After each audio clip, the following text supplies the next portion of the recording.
So we've talked a little bit about how technology is changing the jobs we do, the way that organisations create jobs. It's increasing the speed and it's increasing the transparency. But all of that is creating a lot of data. And we hear talk, don't we, of big data.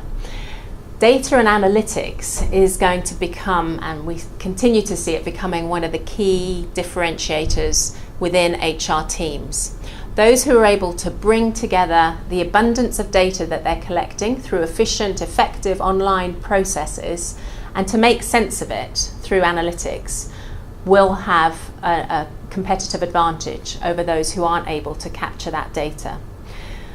There are so many examples that we could talk about, but analytics of data is enabling recruiters, for example, to easily be able to identify which are the job sites that are working for me, for our organisation, for this particular segment of talent, for example.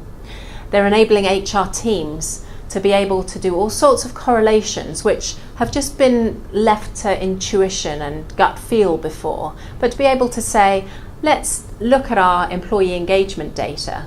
If we plot that against compensation data or against performance data or against work location, what do we start seeing emerging? What are the key messages for us in here?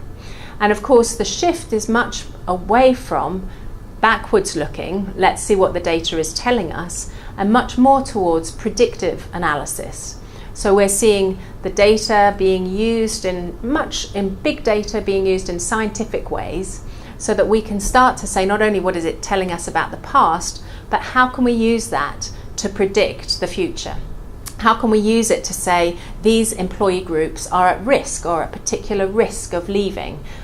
These groups of talent are going to be particularly difficult to retain or to grow or to acquire in the future.